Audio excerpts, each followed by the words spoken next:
Welcome to Crash Reviews. My name is Crash, and this is my review for The Mandalorian Season 2, Episode 5.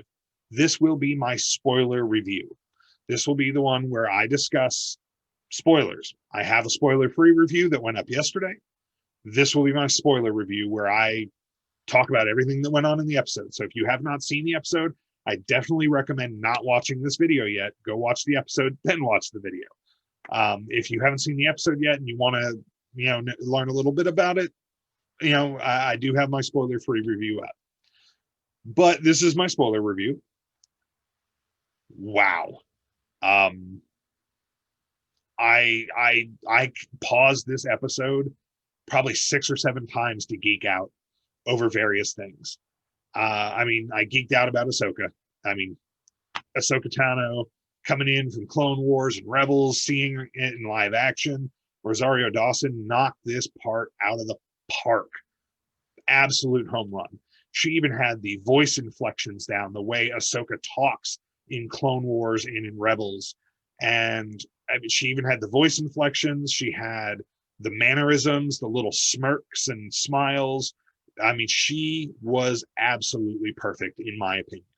I was never really doubtful that she would do a good job.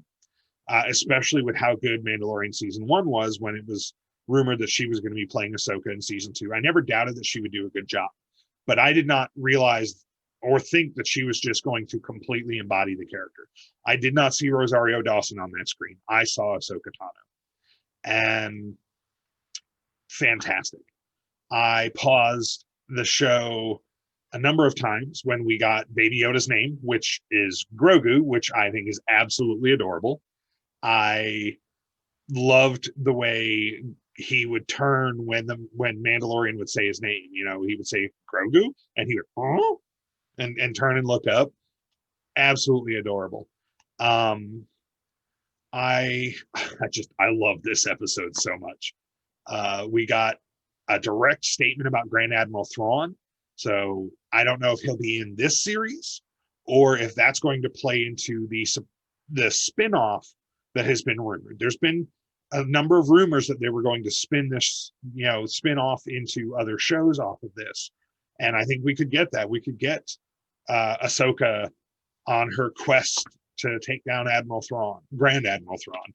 And that is just, for those that have not read the books, Grand Admiral Thrawn is a character that originally debuted in the Timothy Zahn novel Heir to the Empire.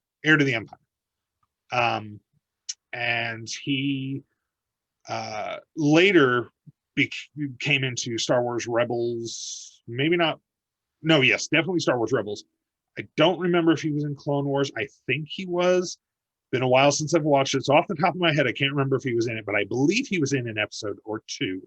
But he was definitely in Rebels quite a bit. So introduced in Rebels, which was great, brought him from the expanded universe, which is no longer considered canon, into the canon universe with Disney.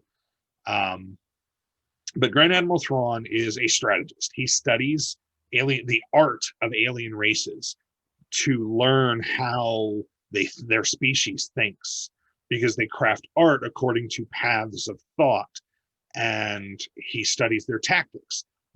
For instance, when he goes up against Admiral Ackbar in the books, he studies the art of the Mon Calamari species to understand them better and to know the kind of tactics and maneuvers that Admiral Ackbar is likely to use. So when he sees those tactics and maneuvers in play, he already has contingencies. His captains are already informed. If you see this happening, do this. If you see that happening, do this. And then he can take direct command at any time, of course, and, maneuver here, maneuver there. He's a strategist and a brilliant strategist. In the books, he had been kind of exiled to the unknown regions. I don't know if that holds true in the current canon between Rebels and now. But so this is a long-running character, very long-running character, and a fan favorite character. So super psyched to see him in live action.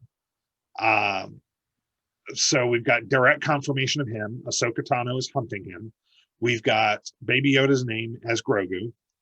We have confirmation on Beskar too, which is cool because in the novels, again, Beskar is resistant to lightsabers. Now, that was a little more than resistant in this show. That was straight up reflective.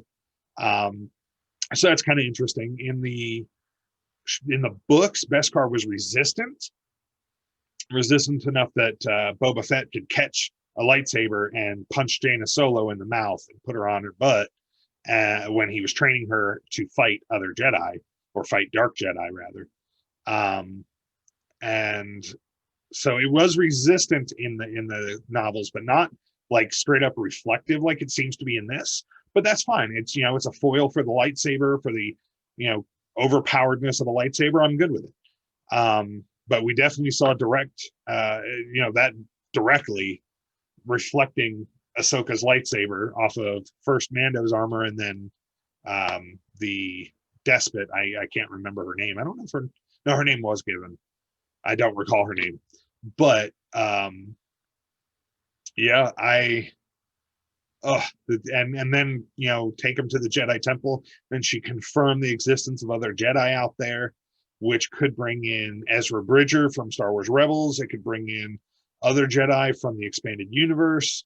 It could bring in other survivors from the prequels or Star Wars Rebels or Clone Wars. It could, there's so much it could bring in, but take Grogu to the temple, sit him down and have him meditate, which but I love this episode. I absolutely love this episode. Was some fantastic Star Wars. I've said it in other reviews. This is the best Star Wars we've had since the original trilogy.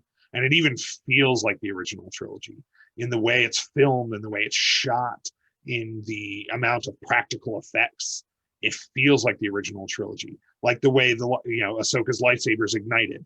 They did that slow push. It was fast, but they did the push out where you could see the definition of the blade, and you got that full snap hiss experience like in the originals, like when Obi-Wan would ignite his lightsaber in the original movie in Star Wars: A New Hope.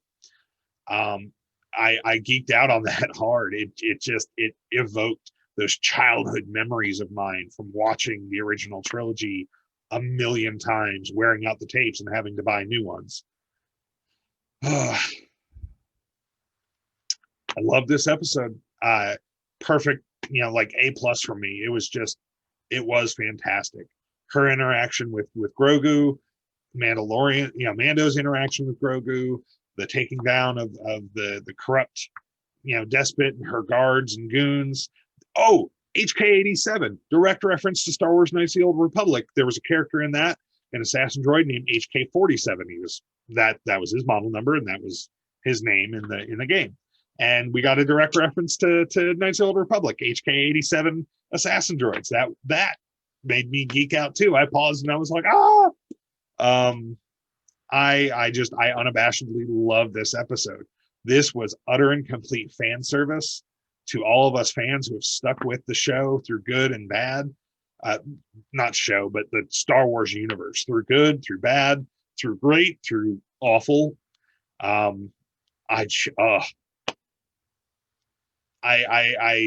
don't know how they're going to get bigger and better from here. I'm sure they will, but this was just a perfect episode for me. In my opinion, this was a fantastic episode. I know I've said it. No, I'm rambling a bit, but I just can't convey how much I love this. So A+ from me. If you have any, if you agree, disagree, feel free to comment below. Let me know.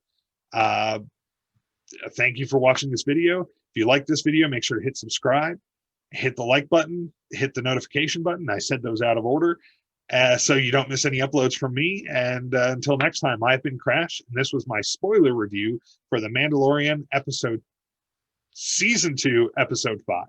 Until next time, guys. Okay, guys, just a quick addendum to the spoiler review. Sorry, remembered this after the fact. So, the Jedi that answers the call. There's been rumors about Luke being put into the live action show. There's been rumors that we could be seeing Cal Kestis in the live action show. And I think Ezra would make a lot of sense as well. So Ezra is from Star Wars Rebels, for those that don't know. Cal Kestis is from Star Wars Jedi Fallen Order, recent video game, extremely successful, very fun. And then Luke as well, Luke Skywalker. So any of those would be really cool, or they could bring in an entirely new Jedi. But just a quick addendum, I realized I didn't cover it, and it needed to be covered. I'd love to hear what you guys think and what ideas you may have on what Jedi might answer the call of Grogu on the mountaintop. So let me know in the comments below. You guys have yourselves a great night, day, whatever it is, where you're at and when you're